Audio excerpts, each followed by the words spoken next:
A religião muitas vezes fala que a gente veio de Adão e Eva, né? Enquanto que a ciência fala que a gente veio da evolução dos macacos. Na sua visão, no seu estudo aprofundado que você tem do tema, de onde nós viemos? Nenhum dos dois. Então é importante, acho que para a gente começar, é importante dizer que eu sou estudioso, eu sou pesquisador, e tudo que eu falar aqui não é achismo, não é a minha visão, e sim o que nos foi deixado pelos documentos já encontrados de civilizações antigas que passaram por aqui e deixaram tudo muito anotado para nós em tábuas com escritas cuneiformes, em outras escritas, e que foram guardadas e sendo descobertas e traduzidas para nós. Então, tudo que eu falar aqui é baseado em conhecimento, em história que nos foi deixada, né? Muitas delas não nos foi revelada até hoje, porque elas mudam muito todo esse contexto, essa retórica que nós temos hoje. Mas a minha função é estudar e trazer ampliar, né? Por isso nós falamos em expansão da consciência, é ampliar realmente a visão, para que nós possamos ser, que eu falo sempre, livres pensadores, né? Podemos decidir o nosso caminho e não termos pessoas decidindo por nós. Então, eu acho que o conhecimento é uma das maiores ferramentas que nós temos para fazer essa jornada uma jornada muito mais prazerosa e muito mais selecionada a nível de conhecimento. Nós temos que ampliar isso e ter um entendimento muito melhor. Nessa questão, por exemplo, se as pessoas pararem para pensar, e nós fizemos já esse teste, muitas pessoas acreditam as duas coisas. Uhum. Você conversa com ela, você acredita que, né, o homem, a evolução do macaco? Ah, acredito. Mas você é religioso? Ah, não, eu também sou religioso. Você acredita em Adão e Eva? Lógico que eu acredito em Adão e Eva. Mas as duas coisas não podem ser ao mesmo tempo. E as pessoas, a doutrina foi tão forte na cabeça delas, tanto a doutrina religiosa como a doutrina científica, que elas acabam acreditando nas duas coisas e ou é um ou é outro. Não tem meio, né? Não tem meio. Você, né, segundo a ciência, você vem de uma evolução natural, só que eles também não conseguem comprovar como o homem passou de Homo erectus para Homo sapiens num tempo tão curto, tanto que falam que é o elo perdido porque eles não conseguem justificar. Como se deu essa ponte? Como se deu uma evolução tão grande do Homo erectus para o Homo sapiens em um curto espaço de tempo. Mas curto espaço são poucos anos. Não tem essa justificativa, não conseguem. Então eles falam, isso daqui é o elo perdido. Né? Tem essa parte. Assim como nós temos também Adão e Eva, que é uma história, né? Bíblica, né? Bíblica da Igreja Católica Romana, né? Foi ela que colocou tudo isso, sendo que é uma história que não faz muito sentido da forma que nos foi colocada, não faz sentido da forma que nós temos, inclusive na própria Bíblia, porque nós temos passagens, por exemplo, de Adão e Eva que tinham seus filhos Caim e Abel, e que só existiam eles. Mas quando Caim matou Abel, Caim, a história na Bíblia é que ele fugiu. E ele foi para uma aldeia. Ué, como pode ele ter ido para uma aldeia se não existia nada? Exato. Já temos alguma coisa que não faz muito sentido. Mas como as pessoas não leem a Bíblia, porque a Bíblia não é um livro, a Bíblia é uma coletânea de livros. Né? Nós temos aí o Gênesis, que foi escrito por volta de 1450 a.C.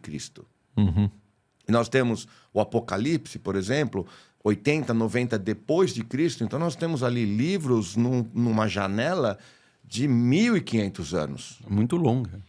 Não é só longa, como não é um livro. Não começa, era uma vez, e você tem uma história. São diversos livros. Né? A Bíblia King James, 66 livros. Mas se nós pegarmos a Bíblia mais antiga, que é a Bíblia etíope, nós estamos falando em 81 livros. Então, muitos livros que foram tirados. Que foram escritos por várias pessoas, né? Também. Mais de 40. Mais de 40 pessoas. E aí nós também temos aí muita coisa que aconteceu no meio do caminho. Uma delas, em 1896, tinha um professor numa faculdade na Colgate University, em Nova York. E esse professor, um estudioso, ele começou a estudar o que estavam escritos nas tábuas sumérias, que haviam sido encontradas, eles já estavam começando a traduzi-las, já fazia algum tempo.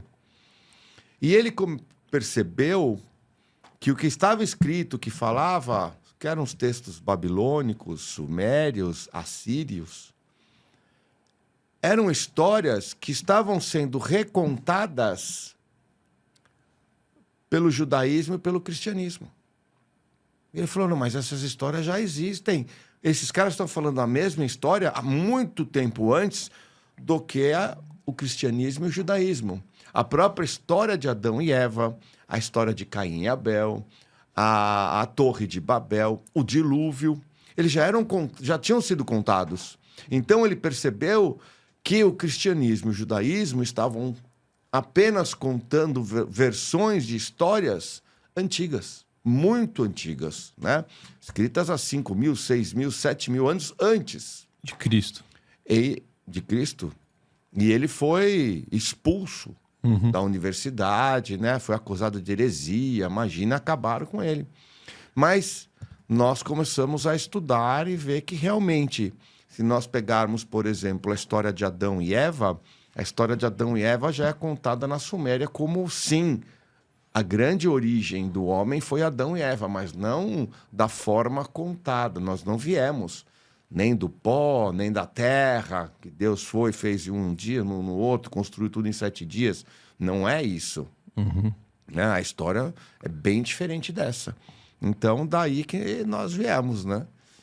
E qual que é a história? De onde viemos, né? A grande nós viemos pergunta. de uma mutação genética feita pelos Anunnakis, em que transformaram o Homo erectus em Homo sapiens. Os Anunnakis chegaram na Terra em torno de 450 mil anos atrás, em busca de ouro, porque precisavam para o seu planeta Nibiru. Isso é o que está escrito nas tábuas sumérias, o que eles deixaram escritos para nós, né? Em 1500, essas tabuletas, são mais de 200 mil tabuletas, foram encontradas. Só que eles encontraram essas tabuletas com um monte de desenho, que eles não entendiam nada. Então eles pensavam que esses desenhos eram ornamentos. Eram tipo uns azulejos, eram umas tabuletas retangulares com desenho. Eles achavam que aquilo era desenho.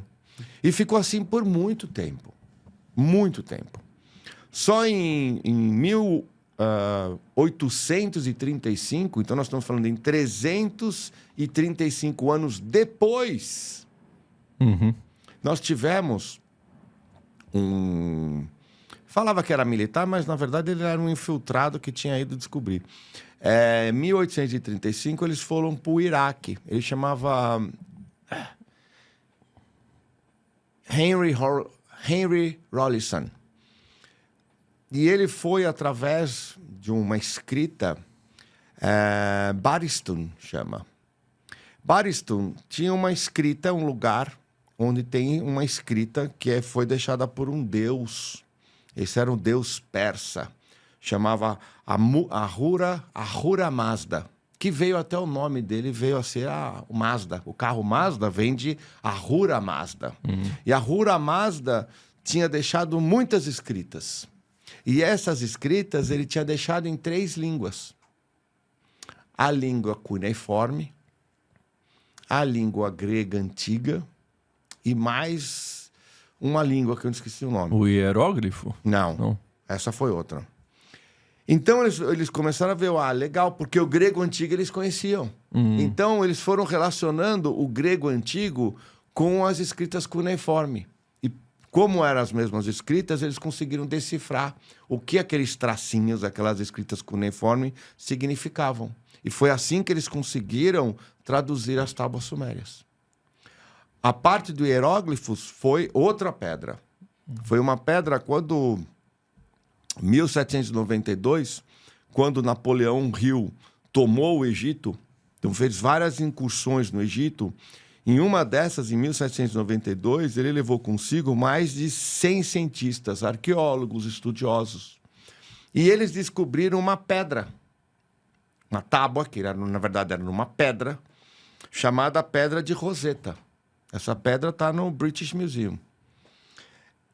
Aí, essa pedra também, escrita por Ptolomeu VI, ela tinha 3 escritas. Ela tinha os hieróglifos, mas ela tinha mais 2 línguas em que eles conheciam. Então, eles conseguiam fazer o quê? A comunicação, a tradução do que aquilo significava. Então, a Pedra de Rosetta, muito importante, assim como essas escritas de Ahura Mazda, em Baristum, foi muito importante para poder traduzir. E quando nós traduzimos essas mais de 200 mil tabuletas, e depois muitas outras encontradas, nós temos toda essa história desses deuses, que eram considerados deuses pelos sumérios, pelos babilônicos, que eram esses Anunnakis, que na verdade eram nibiruanos. Anunnaki é um termo, não existe uma raça Anunnaki. Não existe um planeta Anunnaki. Anunnaki era o nome dado pelos sumérios. Os sumérios chamavam os nibiruanos de Anunnaki. Significa aqueles que vieram do céu. Qual a gente chama, os portugueses chamavam os índios, que achavam que estava na Índia, né? Exatamente. Mais ou menos a mesma correspondência. É o nome deles. Os sumérios falavam aqueles que vêm do céu. Os Anunnakis. Então, na língua suméria, era Anunnaki. Então, eles eram nibiruanos, vieram para a Terra em busca de ouro, ficaram por mais de 250 mil anos minerando, teve uma rebelião dos Anunnakis trabalhadores, isso é o que está nas tabuletas, chamavam Igigis ou Igigis. E depois dessa revolução, que eles reivindicaram, que não aguentavam mais minerar, eles viram que existia uma raça homonídea se destacando, que era o Homo erectus, que já era uma raça que seria a raça guardiã. Cada planeta tem uma raça guardiã. Existe uma raça que vai se desenvolvendo mais em algum determinado planeta, pela biosfera, pelo ar, por tudo. Existe uma raça que se sobressai. E normalmente essa raça é a que passa a ser a raça guardiã daquele planeta. E nós tínhamos uma, que era o Homo erectus, que não era um macaco. Era um Homo erectus, né? E eles pegaram essa raça e eles fizeram uma alteração genética, utilizando o seu próprio DNA, misturando o DNA Anunnaki com o DNA do Homo erectus. Nessa mistura nasceu a primeira versão do Homo sapiens. Essa primeira versão, ela era um ser híbrido, somente masculino, para trabalhar. Pelas tábuas, o que nos foi deixado é que eles faziam essa fecundação entre um óvulo, eles pegavam um óvulo de uma Homo erectus, de uma fêmea, faziam a alteração genética, combinavam com a genética dos Anunnakis, dos nibiruanos, e aquele embrião, ele era colocado no ventre de uma Anunnaki. Então, era uma Anunnaki fêmea que fazia a parte da gestação. E dali nasciam, é o que está escrito nas tábuas, dali nasciam os primeiros Homo sapiens. Então, dependia das Anunnakis, porque só existia homem. E aí elas chegaram ao momento e falaram, não aguentamos mais. Então, eles fizeram a segunda alteração genética, onde eles criaram a mulher, a fêmea, para que os próprios Homo sapiens pudessem se reproduzir. E aí começaram a se reproduzir demais até. Mas eles podem ser considerados Adão e Eva ou não? A segunda. Ainda não. É a segunda. Eles eram chamados de Lulus. Lulus eram os trabalhadores que trabalhavam, tanto homens como mulheres. E aí aí muita gente que não estuda direito os Anunnakis, né? Falam, os Anunnakis criaram escravos, nós fomos criados para sermos escravos, né? E é por isso que fica até hoje com isso na cabeça, né? Acaba criando esse arquétipo do escravo, quando na verdade eles criaram trabalhadores, porque eles cuidavam dos seres humanos. Eles não eram escravos. Eles mineravam, trabalhavam. Mas eles eram cuidados. E nós sabemos isso porque civilizações foram construídas. Os Anunnakis construíram cidades, civilizações inteiras, que nós temos histórias. Então, se fosse para ser criada uma raça apenas para ser escravizada, eles não construiriam civilização. Eles não ensinariam a escrita, a matemática, a astrologia, a irrigação para as plantações. Simplesmente teriam, né, umas cavernas lá, colocam os escravos, dá o de comer e eles não fizeram isso. E nós temos diversos documentos, nós temos diversas cidades criadas, né? Churupaque, nós temos muitas cidades que nós temos hoje, né? A própria Babilônia e os sumérios, né? Foram criados por eles. Então, não faz sentido eles criarem um ser escravo e ensinarem tudo isso para os escravos. E cuidarem dos escravos, e tinham regras, né? O Código de Hammurabi, que foi encontrado, ele era como se fosse uma constituição, onde tinha deveres e direitos. Então, se fossem escravos, não tinha direito nenhum, né? Então, nós vimos, para quem realmente estuda, sabe que não é isso. Criaram trabalhadores, e os trabalhadores eram muito bem cuidados, trabalhavam e tinham ali muitas coisas para se desenvolver. Tanto que, quando eles viram, depois dessa segunda alteração, que eles tinham criado um ser realmente muito especial. Nós. Ainda não. Ainda não. Aí eles fizeram uma terceira alteração. E essa terceira alteração foi uma alteração muito importante, porque eles utilizaram o DNA de 24 raças, incluindo o DNA de Enki, que era... Nós tínhamos 2 Anunnakis principais, que eram 2 irmãos. Um chamava-se Enki e o outro chamava-se Enlil. Eles são os deuses da Bíblia. Eles são o Deus do Velho Testamento, Deus do Novo Testamento. Esses deuses, eles eram considerados deuses naquela época, porque eram os patronos, esses eram Enki e Enlil. Não tem nada a ver com esse Deus. Tanto que na Bíblia...